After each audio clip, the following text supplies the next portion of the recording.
pagkikisig. Ito ang pagkakilala ng marami. Pero ano nga kaya ang maaaring maganap kapag tayo'y nasadlak sa isang kawalan ng pag-asa? Ito ang marahil suliranin ng marami maging sa ating mga nakikinig sa sandaling ito.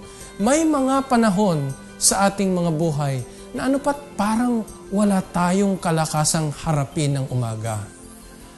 Alam nyo, kapag itong damdamin at kalagayang ito ay hindi naharap sa lalong madaling panahon, hindi nasumpungan ang lunas nito, maaari itong magdulot ng tinatawag na depresyon at hindi magtatagal, makakaisip ang sinuman na kunin ang kanyang buhay sa kanyang sariling mga kamay. Hindi nais nating maganap ito, lalong higit sa mga anak ng Diyos. Kaya't naririto ilang mga katotohanan na napapaloob sa katotohanan ng banal na kasulatan na maaari nating paghugutan ng kalakasan, lalong higit sa panahon ng ating kalumbayan. Una, ayon sa awit 139, ang talata ay 7 hanggang 10. Pansinin niyo ang sinasabi ng banal na kasulatan. Saan ako paroroon na mula sa iyong espiritu? O saan ako tatakas na mula sa iyong harapan? Kung sumampa ko sa langit, nandyan ka. Kung gawin ko ang aking higaan sa Sheol, narito, ikaw ay nandoon. Kung aking kunin ang mga pakpak ng umaga at tumahan sa mga pinakadulong bahagi ng dagat, doon may papatnubayan ako ng iyong kamay at ang iyong kanang kamay ay hahawak sa akin. Maliwanag kaibigan, ang sabi ng unang katotohanan na dapat nating tandaan hindi tayo pababayaan ng Diyos. Naroroon ang Panginoon saan man tayo dumako. Hindi totoo na ang Diyos ay natutulog. Walang sandali ng ating paghihinagpis, walang sandali ng ating paghihirap na ang Diyos ay hindi matamang tumitingin sa ating kalagayan. Kaya kadalasan nakakaranas tayo ng kawalan ng pag-asa sapagkat nakakalimutan natin ang unang payo ng sanlibutan. Isang katotohanan, isang pangako na hindi natin dapat kaligtaan. Naroroon ang Panginoon saan man tayo tumungo. Ito man ay lugar ng paghihinagpis sapagkat ang isang mahal sa buhay ay nag-aagaw buhay. Isang sakit na hindi na malunasan. Maaring wala kang trabaho. Maaring nabigo ka sa pag-ibig o marahil nahihirapan ka sa iyong pag-aaral. Kaibigan, ang Diyos ay naroroon saan man tayo. Saan numang karanasan natin ay naroroon ang Panginoon na umaagapay sa atin. Ikalawa, tunghayan ninyo ang sinasabi ng Gawa Kapitulo 17, ang talata ay 27 hanggang 28. Ganito pong sabi, upang kanilang hanapin ang Diyos, baka sakaling maapuhap nila siya at siya ay masumpungan. Bagaman hindi siya malayo sa bawat isa sa atin. Sapagkat sa Kanya tayo'y nangabubuhay at nagsisikilos at mayroon tayong pagkatao na gaya naman ng sinabi ng ilan sa inyong sariling mga manunula sapagkat tayo'y namay sa Kanyang lahi. Kaya pala kahit na minsan iniisip natin na ang Diyos ay wala sa ating tabi, ang katotohanan, hindi nawawalay ang Panginoon sa ating mga kalagayan. Nararamdaman ng Diyos ang ating pinapasan na paghihinagpis. Nararamdaman ng Diyos ang kahirapan at minsay kawalan ng pag-asa natin. Kaibigan, uulitin ko. Una, ang ating Panginoon ay naroroon. Saan man tayo dumako, saan man tayo magpunta. Ikalawa, parati siyang nasa tabi natin. Kaya't hindi maaari na ang Panginoon ay hindi makakaalam ng ating mga pinagdaraanan. Nga lang, tayong mga tao, ang kadalasan, hindi nakakadama ng tunay na paglingap ng ating Panginoon. Marahil, maraming sumasaklob sa ating kaluluwa Maraming mga kahirapan na minsan iniisip natin na wala ang Panginoon. At ito ang mabilis na nakikita natin at nararamdaman natin. Ikatlo, sabi ng banal na kasulatan, ang bawat salita ng Panginoon ay kanyang pinapapangyari. Ganito ang sabi sa 2 Timoteo, ang kapitulo ay 2, ang talata ay 13. Kung tayo'y hindi mga tapat, siya'y nananatiling tapat, sapagkat hindi mapagkakaila sa kanyang sarili. Merong mga panahon na tayo mismong mga tao, kaya tayo nalulugmok sa kawalan ng pag-asa sapagkat tayong hindi nagtitiwala. Pero maging sa ating hindi pagtitiwala, maging sa ating pag-aalinlangan, naroroon ang Panginoon na sumusubaybay pa rin sa atin. Kaibigan, walang sino mang magulang na sa kabutihan ng kanyang hangarin at pag-ibig sa kanyang anak. Bagamat malayo niyang tinatanaw ang kanyang anak, sa paligid ng maraming maaring maging sakuna, naroon ang magulang na handang sumaklolo anumang sandali na ito'y harapin ng kanyang anak. Gayon din ang ating Panginoon. Kadalasan, hindi natin siya nakikita, hindi natin siya nararamdaman sa kaabalahan ng marami nating mga tinatangkilik sa buhay. At pagka tayo'y nasadlak na sa kawalan ng pag-asa, ang Panginoon hindi bumibitaw ng kanyang pananaw sa atin. Pinapatnubayan tayo maging sa panahon ng ating kawalan ng pag-asa. Opo, ang nagaganap, hindi Panginoon ang lumulubay. Tayo ang bumibitaw sa kamay na mapagpala at maingat ng ating Panginoong Diyos. Kaya kaibigan, pagka nagaganap yung pagbitaw sa kamay ng Panginoon, ito ang nagiging dahilan kung bakit nararamdaman natin na parang tayo'y nag-iisa at ito'y nauuwi sa depresyon. Subalit, kung babalikan natin ang mga pangako ng Diyos, walang pagsala, ito'y tutuparin ng Panginoon. Ang kanyang mga salita ay tiyak na kanyang gaganapin ayon sa takdang panahon na pinakamainam sa atin. No? Ganito po ang sabi sa Hebreo Kapitulo 13, ang talata po ay 5. Mangilag kayo sa pag-ibig sa salapi. Mangagkasiya kayo sa inyong tinatangkilik, sapagkat siya rin ang nagsabi, sa anumang paraan ay hindi kita papagkukulangin. Sa anumang paraan, hindi kita pababayaan. Kaya kita mo, ang salita ng Panginoong Diyos, hindi tayo pababayaan eh. Ang salita na lumalang ng langit at ng lupa, ang siyang nagbigay buhay sa bawat hayop, mga halaman. Kaibigan, ito rin ang salita na magbibigay sa atin ng pag-asa. Ito rin ang mga salita na nagbibigay sa atin ng bawat pangako na magtataguyod sa atin. Kaya kung merong isang bagay na ayaw ng kaaway na maganap sa ating buhay, yung tayo'y magtiwala sa Diyos. At kung merong isang bagay na gustong-gusto ng kaaway na maganap sa atin, yung tayo'y manghina, mawala ng pagtitiwala sa Diyos at hindi maglalaon sa ating panghihina. Dito siya makapapasok at sisirain ang ating kalooban sa kawalang pag-asa. Kaya kung ikaw man ang may sakit at merong dinadalang paghihinagpis, minsan nakakaisip ka na parang wala ng pag-asa. O kung ikaw man ang nag-aalaga sa isang mahal sa buhay na parang wala ng pag-asa, kaibigan. Kahit na yan pa'y mamatay, kahit na ako pa'y mamatay, isang pagpapala ang manatili sa pagtitiwala sa Panginoon. Sapagkat maaring sa pananaw natin ang kamatayan, ang hantungan. Pero sa pananaw ng Panginoon, sa mas malawak niyang pagkaunawa ng pinakamainam sa atin, minsan maging ang kamatayan ang pinakamainam na maganap sa ating buhay. Sa kapangyarihan ng Diyos, kaibigan. Kaya kahit na hindi nga natin natutukoy na ang Panginoon ay hindi humihiwalay sa atin, nananatili pa rin siya. Minsan tayo bilang mga magulang, pagka matigas ang kalooban o ang ulo ng ating mga anak, minsan binibigyan natin ng leksyon O sige, hayaan mo, para nang malaman niya kung alin ang mali at ang tama. Pero ang Panginoon hindi, nananatili siyang sumusubaybay sa atin. Sa kabila ng marahil madalas nating hindi pananiwala sa Kanya. Pakinggan mo ang sabi ng awit 73, ang talata 26.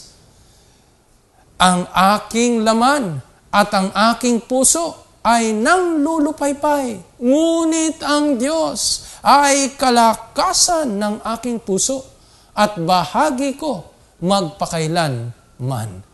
Kaibigan, alam ng Panginoon, maging ang ating panahon ng panlulupaypay, maging ang panahon ng ating kalumbayan at kawalan ng pag-asa, naroon siya na tunay na umaagapay sa atin. Maging may mga karanasan tayo na ito may problema sa pananalapi, sa ating kalusugan, o marahil sa iba't iba pang mga kaganapan sa ating buhay. Ano ang nais ng Panginoon na gawin natin? Ito ang sabi sa Lucas Kapitulo 11, ang mga talata ay 9 hanggang 10. Pakinggan ninyo. Sinasabi ko sa inyo, humingi kayo at iyon ay ibibigay sa inyo. Maghanap kayo at makakasumpong kayo. Kumatok kayo at kayo ay pagbubuksan. Sapagkat ang bawat isang humihingi ay tumatanggap. Ang naghahanap ay nakakasumpong. At ang kumakatok ay pagbubuksan. Kung mapapansin mo, yung mga ginamit na salita, yung humanap, kumatok, lumapit, lahat ng ito ay mga salita ng may pagkilos. Sa isang humahanap sa ating Panginoon, sa isang nagnanais na makaahon sa depresyon, kinakailangan merong pagpapasya sa kanyang puso. Hindi po pwedeng malugmok ka na lamang at doon ka hahanguin ng Panginoon. Hindi po pwede yun. Kinakailangan iunat mong iyong kamay at doon makakasumpong ka. Hindi ka pababayaan ng ating Panginoong Diyos. Kaya kaibigan, kung merong mga panahon sa iyong buhay na nakikita mo na yung mga simptomas na patungo ka na sa kawalan ng pag-asa, kadalasan ito'y nakikita sa kung hindi kulang ang pagkain, labis na pagkain. Kung di kulang sa tulog, labis na pagtulog. O kaya, madali tayong mapagod at hindi tayo makapagtuon ng ating pansin sa isang bagay na ginagawa natin. Madaling mawala yung focus natin. Lahat ng mga bagay na ito, kumikilala na ang isang tao ay patungo na sa depresyon. At maliban na ito ay makilala ng sinuman na nakakaranas ng mga ganitong bagay, magpapatuloy siya sa kawalan ng pag-asa. Dito siya nangangailangan ng kalinga, pagtulong ng ating makapangyarihang Diyos. Diyos na handang umagapay sa atin anuman ang ating kalagayan. Kaya't kaibigan, ang ating Panginoon madaling masumpungan kung tayo lamang ay lalapit sa Kanya. Kinakailangan nung merong pagkilos na magmumula sa atin, dulot ng isang pagpapasya, sapagkat ang Diyos kailanman hindi tayo ipagkakaila. Kaya't pakinggan mo kaibigan ang sinasabi dito sa Awit 46, ang talata ay 1. Ang Diyos ay ating ampunan at kalakasan, handang saklolo sa kabagabagan. Kaya't ang ating Panginoon, anuman ang ating maaring naging mga pagkakamali sa buhay, anuman ang hindi natin pagtitiwala sa Kanya, pagka tayo'y nanumbalik sa Panginoon, nilulubos niya Ginaganap niya ang Kanyang higit na mas malawak na panukala para sa ating mga buhay. Ito po ang idinudugtong sa Kolosas Kapitulo 1, ang mga talata ay 21 hanggang 22. At kayo ng nakaraang panahon ay nangahihiwalay at mga kaaway sa inyong pag-iisip, sa inyong mga gawang masasama. Gayon may pinakipagkasundo niya ngayon sa katawan ng kanyang laman sa pamamagitan ng kamatayan upang kayo'y iharap ng mga banal at walang dungis at walang kapintasan sa harapan niya. Kaibigan, nakikita mo na ang ating Panginoong Diyos, bagamat hindi natin nakikitang lubusan ang kanyang panukala, marahil ang ating napagtutuunan ay yung ating damdamin, yung ating paghihinagpis, yung ating kahirapan, yung ating depresyon, yung ating kawalan ng pag-asa.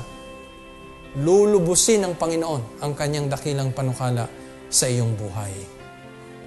Marahil kaibigan, sa sandaling ito, maraming mga bagay ang bumabagabag sa iyo. At nais mo na isuko ang lahat ng itong muli sa ating Panginoon. Kung sa mga nakalipas na panahon, nawalan ka ng pagtitiwala sa ating Panginoon at pinili mo ang pabulusok na daan patungo sa kawalan ng pag-asa, Nais ng Panginoong buhayin na maguli ang pag-asang yan sa iyong buhay. Manghawak kang muli sa Panginoon, sapagkat walang maidudulot na mainam ang manatili sa pagkakalugmok sa kawalan ng pag-asa. Katunayan, ito ang ninanais na maganap ng kaaway sa atin.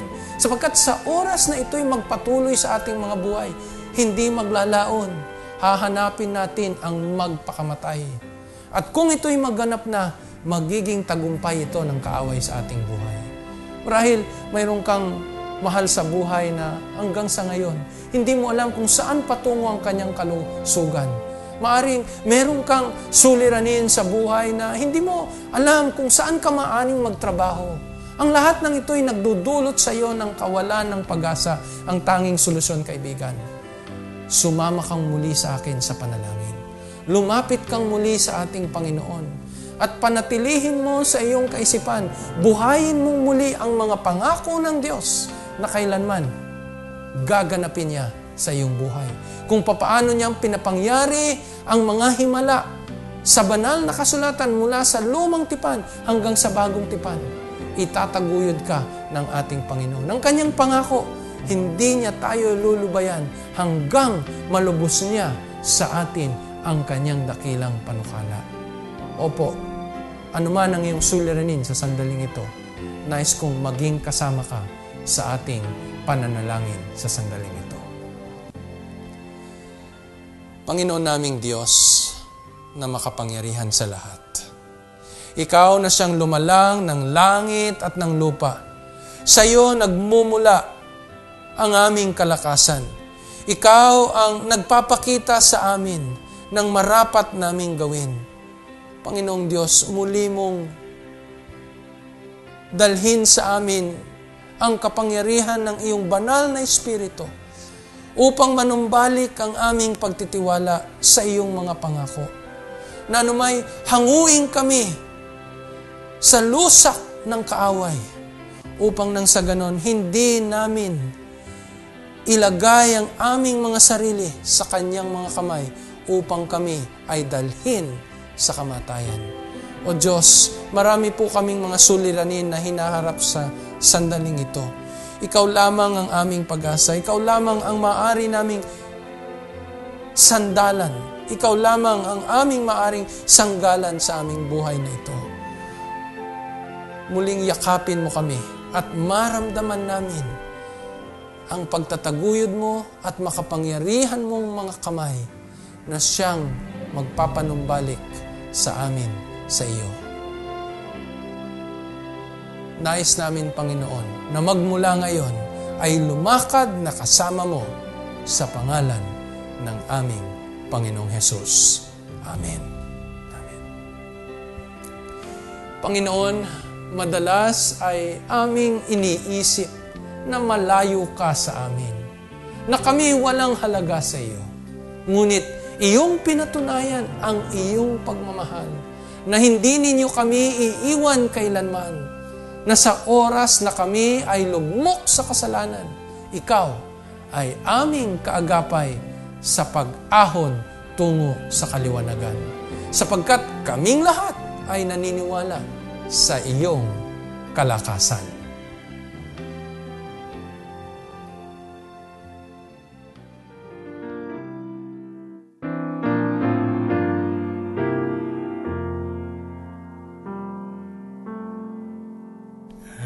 As water to the thirsty, as beauty to the eyes, as strength that follows weakness, as truth instead of lies, as songtime and springtime and summertime to be, so is my Lord, my living Lord, so is my Lord to me.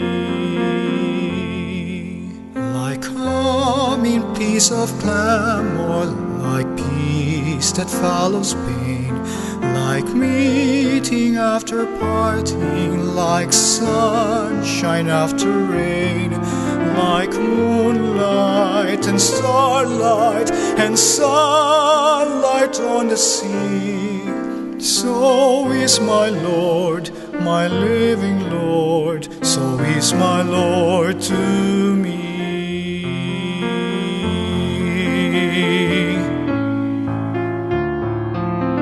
As home to the traveler and all he longs to see, so is my Lord, my living Lord, so is my Lord to me.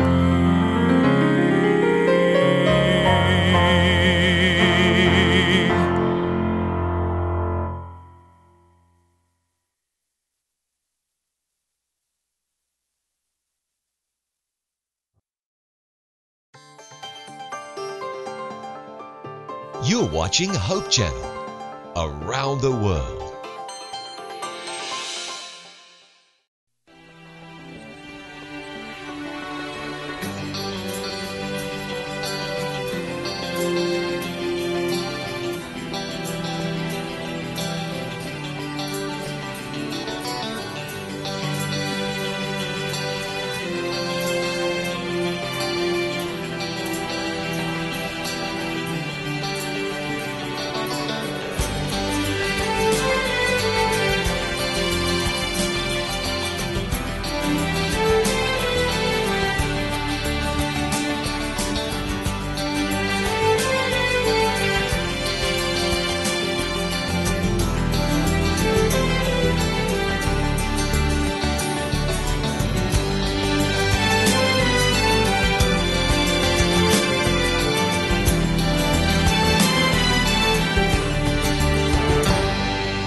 You are cordially invited.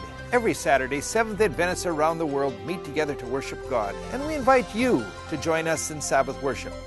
The first part of our worship service focuses on in-depth group Bible study. We call this the Sabbath School. The Divine Worship service features the Bible preaching service led by the pastor or a local elder. The entire service features prayer, enthusiastic singing, music, and fellowship. We extend a warm invitation for you to join us. Hope Channel, the official television network of the Seventh-day Adventist Worldwide Church. A global network with 9 satellites, 2 uplink centers, and 7 individual channels. The Hope Channel network ministers full-time in 9 languages, 24/7, to every kindred, nation, and tongue, reaching the world's 7 billion through more than 400 cable TV networks, more than 150 television stations, satellite broadcast, and the internet. In countries closed to Christianity, in crowded cities, to people hostile to the gospel, to your family, neighbors, and friends. To learn more about Hope Channel's exciting ministry or to order a Hope Channel dish, call 1-888-393-4673 or log on to www.hopetv.org. You can also write us at P.O. Box 4000, Silver Spring, Maryland, 20914, USA. Be in too. Join the Hands of Hope Ministry, a visionary group of Christians rapidly spreading the gospel to all the world, every minute of every day. In large crowded cities, in high-rise apartments, and in countries where missionaries lose their lives, Hope Channel is there, making a difference and changing lives. After traveling the globe for nearly 40 years sharing the gospel of Christ, I know of no better way to communicate the gospel than television. You can be a hand of hope in giving the gospel to spiritually hungry people.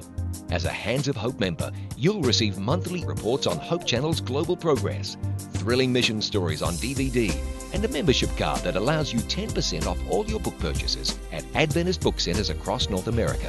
So write, call, or visit us online to receive your free Hands of Hope brochure to learn more about how you can make a powerful difference in God's work with the Hope Channel.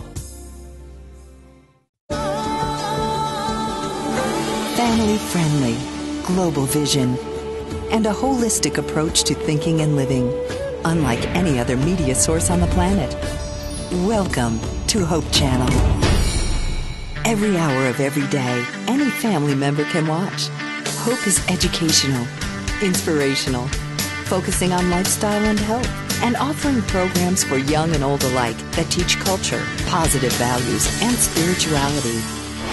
It takes a global network to be in touch with planet Earth's global community. Hope broadcasts everywhere in the world with 7 global channels, and we're affiliated with more than 50 media production centers on 6 continents. The result? Hope Channel provides a diverse cultural programming mix in many of the world's major languages. Hope is more than great television. It's also part of an international conduit of educational institutions, churches, retail outlets, and hospitals that represent a solid economic base. And Hope Channel viewers are loyal, encouraging friends and neighbors to watch. Why? Hope viewers believe that Hope Channel not only enhances living, but changes lives through its compelling lineup of programs. Documentaries taking your subscribers around the world and back through time, visiting places where history was made. Fascinating biographies that open up the lives and times of people who made a difference in society. Travel programs that transport the viewer around the world, demonstrating how people work together to make a better planet. Inspirational programming challenges viewers to experience the joy of discovering faith values and offering spirituality as an important part of a balanced lifestyle. Health and lifestyle programs teach disease prevention and make healthy living simple and attractive. Hope Channel programs provide invaluable support for developing healthy relationships and strong communities. Diverse and positive programming. A global infrastructure and network. A commitment to family-friendly programming 24 hours a day, 7 days a week. This is Hope Channel, your source for quality of life programming.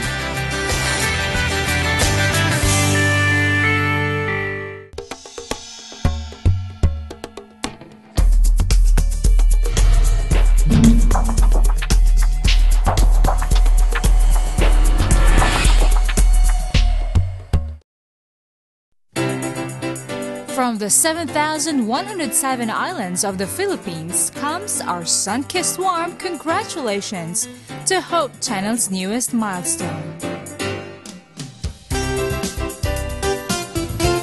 We are proud to be a part of the Hope Channel team. This is the Lord's work. He will carry us through. And Team Philippines is with you all the way. To the worldwide ministry of the Hope Channel, Mabuhay!